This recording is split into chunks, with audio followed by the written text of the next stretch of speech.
Lonzo mentioned after the game that he thought guys had kind of split ways, the way he put it. Did you see that at all in the USC game? And if so, how do they come back together? Well, yeah, I didn't hear that, so I don't really know what that's alluding to. We just didn't play well. We turned the ball over at a really high level. We didn't get to the middle of the zone, didn't attack the zone the way we've attacked it all night. I thought defensively we were actually a little bit better. We just because of the turnovers, that affected our defense because turned it over 17 times. I think they scored on 15 of those 17. They're all live ball turnovers. It wasn't like we were throwing it out of bounds. We were throwing it to them. So I think that affected us, and then we took, I think, some ill-advised shots in that game, and we didn't. We had a lot of individuals not play well, and as a team, we didn't play well. So, but as far as guys being in different directions, I've not sensed any of that all year long. I think this has been a team that's been very much together. It's just this is the first time adversity's hit us where we've lost back-to-back games. I will say, the meetings and what's taking place on the practice court so far has been great. Can that be good in a way to regain an edge at this point in the season? Yeah, that's why I said I think we need that. I've always said February sets up March. We had 0 March last year, and it was because of our February. So February is always that month that regardless of, you can put yourself in a very good position, and obviously we've done that at 19-3. We're in a really good position as far as wins and doing a lot of good things, but it's the month of February that you really try to put everything together and gain a lot of momentum that takes you into March. And we didn't do that at all last year, and we had a March that was uneventful. And if we want to have a fun-filled March, we've got to do a lot of work here in February. The offense was kind of not itself these last 2 games, and you said you would practice against the zone. Has that been a point of emphasis? What would have been kind of the point of emphasis offensively? Just getting it moving. And I didn't think our offense was that bad against Arizona.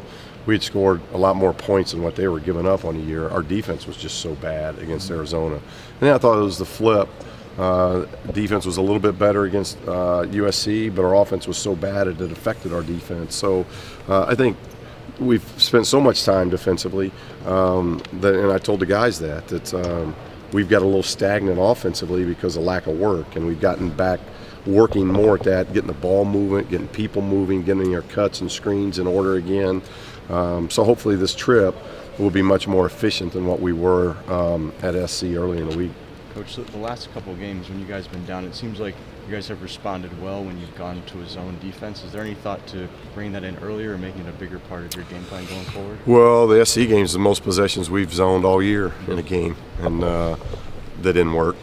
so I don't think it has to do with the zone defense as much as it does doing everything well. The offense and defense complement each other. If you're not turning the ball over and you're taking good shots, that's going to impact your defense in a positive way. If you're not taking care of the ball and you're taking bad shots, that's going to impact your defense in a negative way. So if you get stops on defense, that's going to help our offense. If you don't get stops and you're always taking it out, it's going to affect. So they go hand in hand. So it's, I think we'll continue to mix. How much more we mix, I think we got to wait and see, and we'll see how lineups go with that.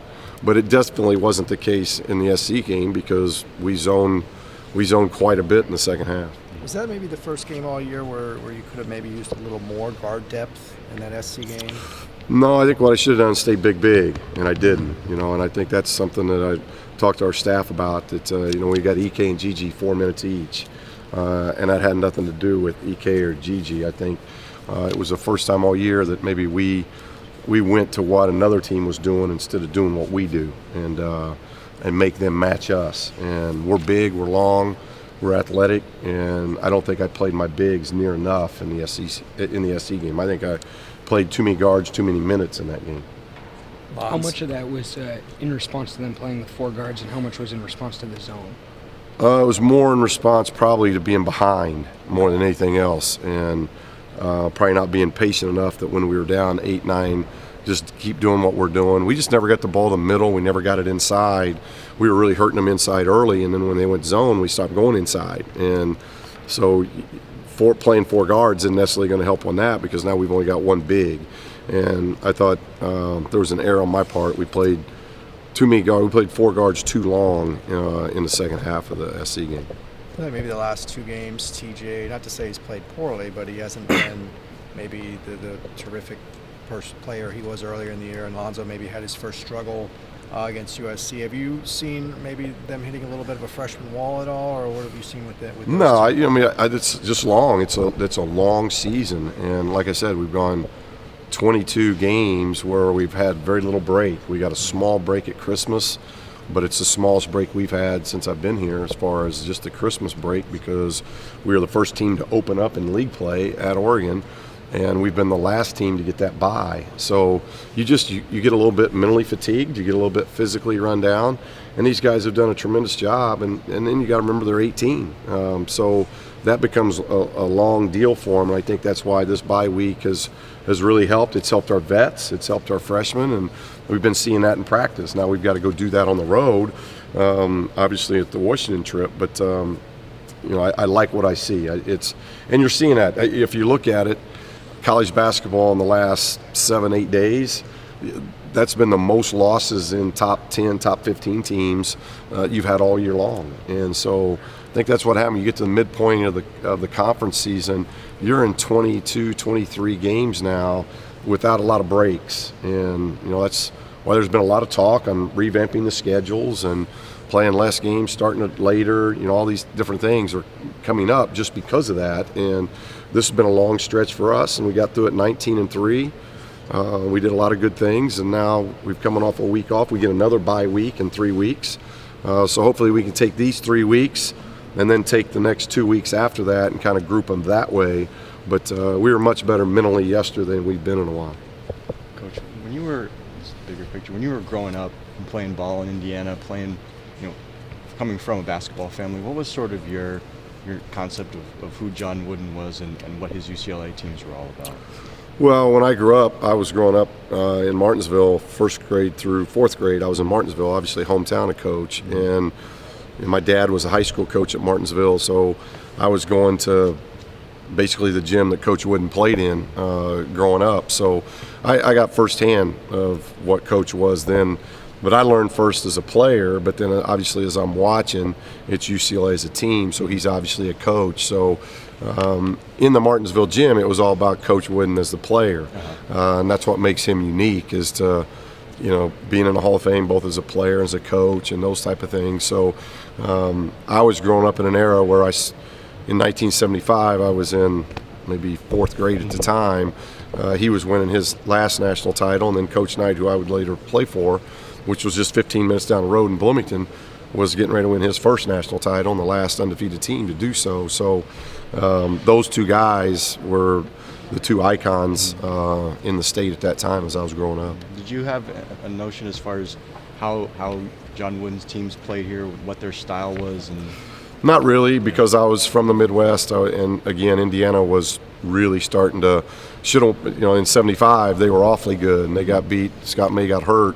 Or they could have been in the Final Four that year as well. So Indiana was so hot at that time that most in the Midwest, especially living in Indiana, you were hearing an awful lot about Indiana University and Coach Knight and those players. And then 76 they go undefeated. So that's what I'm watching and feeling, because you don't get at that time in that era, you didn't have the technology stuff. So growing up in Indiana, you're not watching a lot of UCLA games. For sure.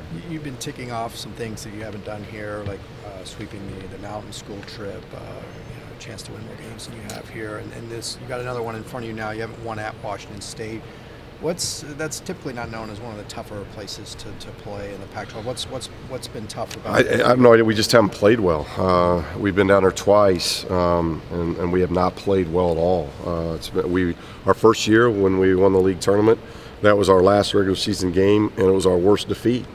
And then we went and won the tournament.